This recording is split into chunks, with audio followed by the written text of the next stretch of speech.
Para quem está na maratona de concursos de TI, a sensação às vezes é de estar tentando beber água de um hidrante. Totalmente. É uma avalanche de conceitos e você precisa que eles não só entrem na cabeça, mas assim, que fiquem lá até o dia da prova. Que fiquem, exato. Hoje a gente vai pegar um desses temas que sempre aparecem, sabem? Engenharia de software e focar num método que é campeão nas questões, o Kanban. Boa. Nossa fonte é um guia de estudos bem focado direto ao ponto. A missão aqui é desconstruir o Kanban, extrair a lógica por trás dele e, claro, mapear as armadilhas de prova para ninguém escorregar no que é importante. E é uma ótima escolha, porque entender Kanban é mais do que decorar regras para uma prova, sabe? A origem dele lá no sistema Toyota de produção, o Lean Manufacturing, Ah, sim. uma muito poderosa de pensar sobre trabalho. O objetivo aqui é ir além do o quê e chegar no porquê. E esse porquê é o que te salva naquela questão que tenta te confundir. É o que te salva, exatamente. Faz todo sentido. Ok, então vamos começar a desembrulhar isso. A fonte diz que tudo começa com 4 princípios, que são meio que a alma do método. O primeiro é: comece com o que você faz hoje. Isso. Isso, de cara, já me soa diferente de outros métodos que chegam mandando mudar tudo. Exatamente. É a porta de entrada menos assustadora possível, né? O Kanban não exige que você jogue fora seus processos, seus cargos ou as ferramentas que você já usa. A primeira ação é simplesmente entender, é mapear o seu jeito de trabalhar hoje com tudo de bom e de ruim. Certo, mas aí vem a minha dúvida. O princípio de respeitar os processos atuais soa bem, mas e se o processo atual for um completo caos? A gente fica preso nele? Como o Kanban lida com uma situação que, na verdade, precisa de uma mudança mais drástica? Aí que está a genialidade do método. Você não fica preso, você ilumina o caos.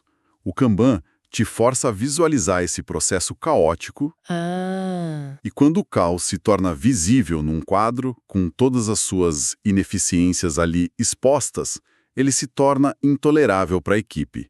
A mudança não é imposta de cima para baixo. Ela nasce da necessidade que todo mundo passa a enxergar junto. Entendi. Isso se conecta direto com o segundo princípio. Concorde em buscar mudanças evolutivas e incrementais. Entendi. Então não é uma revolução, é uma evolução. Você não quebra aparelho, você vai consertando os tijolos um a um. Perfeito. Imagino que isso diminua a resistência da equipe, né? Ninguém gosta que cheguem mudando tudo de uma vez. É uma abordagem mais Sim. humana. Muito mais. E o terceiro princípio reforça isso. Respeite processos, papéis e responsabilidades atuais. De novo, o foco é em começar sem atrito. E o quarto princípio amarra tudo de forma colaborativa. Incentive atos de liderança em todos os níveis. Ou seja, a melhoria não é tarefa só do gerente. De jeito nenhum. A melhoria não é tarefa de um chefe. Qualquer pessoa que vê um problema ou uma oportunidade de melhoria é incentivada a agir. Liderança vira uma atitude, não um cargo.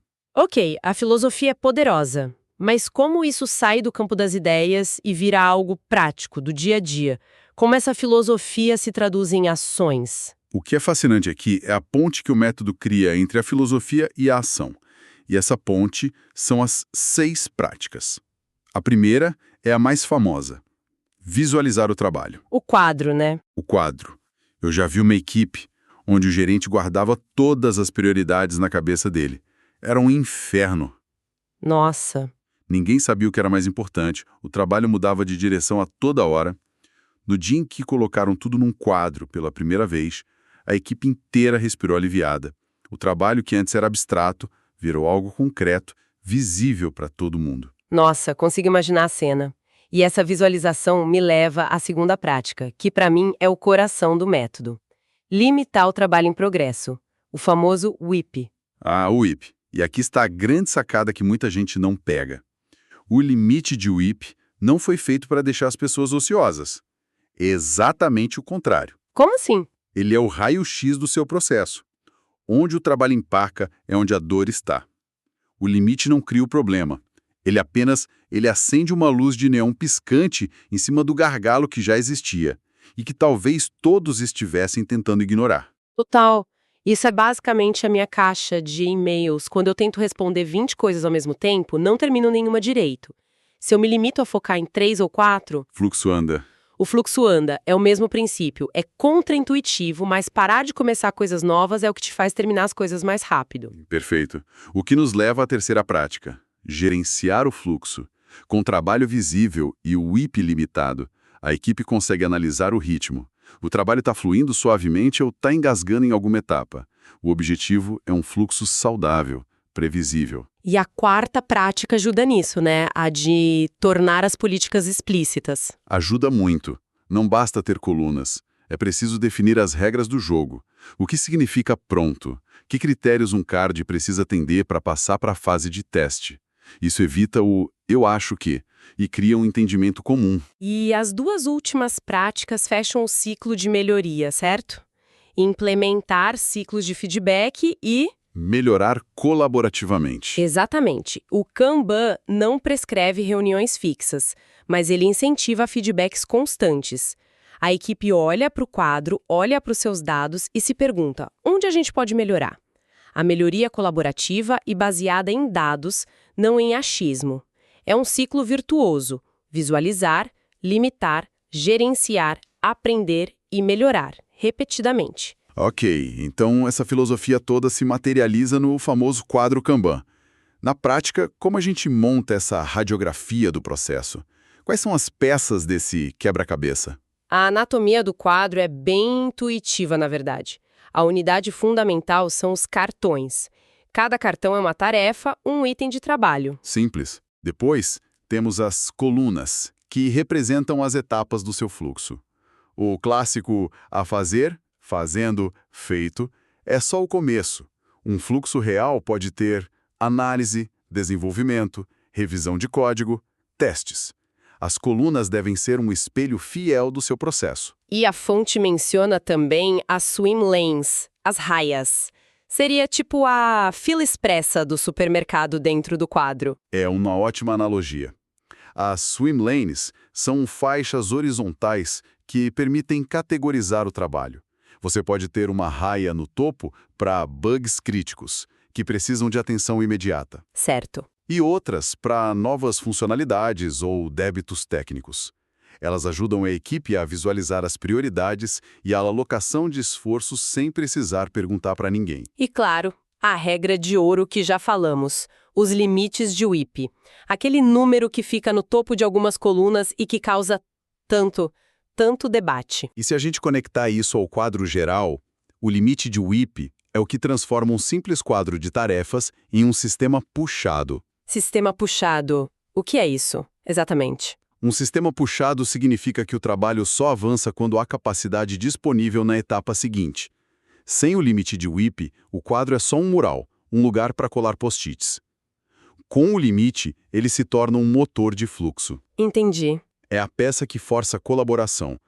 Se a coluna de testes está lotada, no limite dela, um desenvolvedor que terminou seu trabalho não pode simplesmente empurrar mais uma tarefa para lá. Ele tem que parar? Ele é incentivado a ir até a coluna de testes e perguntar: como eu posso ajudar a liberar o fluxo aqui? Nossa, isso muda tudo, muda a dinâmica da equipe. Completamente. E é observando esse fluxo, os cartões se movendo, que a gente consegue extrair dados, as famosas métricas. A fonte destaca duas: lead time e cycle time. Qual a diferença crucial entre elas para uma prova? Essa é uma pergunta excelente, porque cai muito. O lead time é o tempo total da perspectiva do cliente. Começa a contar no momento em que a demanda foi feita e termina quando ela é entregue. Ok, do início ao fim, na visão de quem pediu. Isso. Já o cycle time é o tempo que a equipe efetivamente passou trabalhando naquilo, geralmente contado a partir do momento em que a tarefa entra na coluna fazendo. Ah, então é o tempo de produção, digamos assim. Exato. Para a prova, a dica é: lead time é sobre a experiência do cliente, quanto tempo ele esperou. Cycle time é sobre a eficiência do processo interno, quanto tempo a gente levou para fazer. Melhorar o cycle time geralmente leva a uma melhora no lead time. Ah, o clássico. É aqui que fica bem interessante, porque as bancas adoram criar questões que misturam os dois. É o duelo clássico. E a primeira grande diferença, como a gente já pincelou, está nos papéis. O Scrum chega com um manual de instruções e diz: você precisa de um Product Owner, de um Scrum Master e de um time de desenvolvimento. É bem definido. O Kanban, por respeitar a estrutura atual, não exige nenhum papel novo. E a cadência é totalmente diferente, né? O Scrum funciona na base dos sprints, aqueles ciclos fechados de tempo, tipo de 2 semanas. Isso é uma corrida com começo, meio e fim. Exato. O Scrum é como um trem que sai da estação com vagões definidos, que é o backlog da sprint, e só para na próxima estação. O Kanban é como uma autoestrada com várias pistas. Os carros, que são as tarefas, entram e saem do fluxo continuamente, cada um no seu próprio ritmo. Respeitando os limites de velocidade, que é o EIP. Exatamente. Não existe o conceito de entregar um pacote de coisas a cada 2 semanas. A entrega é contínua. O que me leva às reuniões. No Scrum, temos a agenda cheia. Planning, Daily, Review, Retrospective. São as cerimônias sagradas. E no Kanban? O Kanban é agnóstico em relação a reuniões. Ele recomenda os ciclos de feedback, mas não prescreve como eles devem acontecer.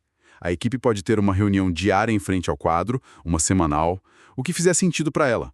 A obrigação é de melhorar, não de comparecer a reuniões específicas. Então, para resumir, a diferença fundamental. O Scrum chega com um framework prescritivo, um manual de instruções, e o Kanban chega com um kit de ferramentas de diagnóstico e melhoria para o processo que já existe. É isso. É uma analogia perfeita. O Scrum te dá a receita do bolo, o Kanban te dá um termômetro, uma balança e técnicas para você melhorar qualquer receita que você já esteja fazendo. Peraí, mas então não é uma guerra de um ou outro? A fonte diz que eles não são incompatíveis. Quer dizer que a gente pode pegar o melhor dos dois mundos. Exatamente. Usar as reuniões e papéis do Scrum para dar uma estrutura, mas gerenciar o trabalho do dia a dia com a flexibilidade do Kanban. É aí que o conhecimento sai do livro e vai para o mundo real. Essa combinação é tão comum que ganhou um nome, Scrumban. Uma equipe pode, por exemplo, rodar sprints de 2 semanas, ter um Scrum Master, mas dentro da sprint usar um quadro Kanban com limites de WIP para gerenciar o fluxo das tarefas. Que interessante. Para uma prova, entender essa sinergia mostra que o candidato não só decorou as regras, mas entendeu a filosofia por trás de cada um. É um diferencial. Ok, agora que entendemos a filosofia, a prática e essa rivalidade que não é bem uma rivalidade, vamos para o modo concurseiro. Foco total na prova.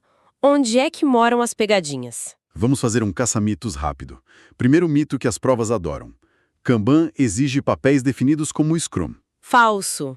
Já vimos que um dos seus princípios é respeitar a estrutura atual, então ele não impõe papéis. Mito número 2. No Kanban, o trabalho é organizado em sprints ou iterações de tempo fixo. Completamente falso. Isso é a definição de Scrum. Associar Kanban a sprints é o erro mais clássico de todos. E o terceiro que é mais sutil. Por ser flexível, o Kanban não possui regras. Falso também. A flexibilidade dele não é anarquia. As regras são claras. Visualizar o trabalho, os limites de WIP são regras rígidas, e as políticas explícitas são as leis do processo. A vacina contra esses erros é sempre voltar à essência. A flexibilidade do Kanban está em ele se adaptar ao seu processo, não na ausência de disciplina. As 6 práticas são as regras do jogo. Certo. E a dica de ouro da fonte para a prova é associar Kanban à palavra-chave. Se a questão fala em fluxo contínuo, melhoria evolutiva, sistema puxado e limite de WIP, pode apostar que a resposta orbita em torno do Kanban. E tem mais um detalhe que a fonte aponta como um erro comum, que é confundir a ferramenta com o método. Sim, é fundamental entender que o quadro Kanban é a ferramenta, a parte visível, mas Kanban é o método completo com os princípios e as práticas. É como confundir a panela com a receita. Boa analogia. Você pode usar uma panela, um quadro com colunas, sem seguir a receita, o método Kanban. Se você não limita o WIP, por exemplo, você tem um quadro de tarefas, mas não está praticando Kanban de verdade. Saber essa distinção pode ser o detalhe que te dá o ponto naquela questão mais capciosa. Perfeito. Acho que conseguimos desconstruir bem o método. Para garantir que tudo ficou claro, vamos a um resumo final e direto. Kanban é um método ágil focado em otimizar o fluxo de trabalho. Isso. WIP para criar um sistema puxado, gerenciar o fluxo e melhorar sempre, de forma colaborativa. E o mais importante para as provas, não tem papéis definidos nem sprints. Essa é a essência. E para terminar, eu gostaria de transformar aquela reflexão final em algo mais prático. O guia que a gente analisou foca em software, mas pensemos no desafio agora, o estudo para concurso. Certo. Que tal aplicar o Kanban a ele? Visualize suas matérias num quadro para estudar, estudando atualmente, exercícios, revisão. Agora a parte mais importante. Aplique um limite de WIP. Decida que se você só vai estudar, no máximo, 2 ou 3 tópicos grandes simultaneamente. Para não sobrecarregar. Exato. Isso te força a terminar um assunto de verdade antes de pular para o próximo, evitando aquela sobrecarga mental de ter 10 frentes abertas. Gerencie seu fluxo de aprendizado. Veja onde você está empacando e ajuste. O Kanban não é só um método para equipes de TI. É uma estratégia para gerenciar qualquer tipo de fluxo de trabalho complexo. E nesse momento, o seu fluxo de conhecimento é o mais importante de todos.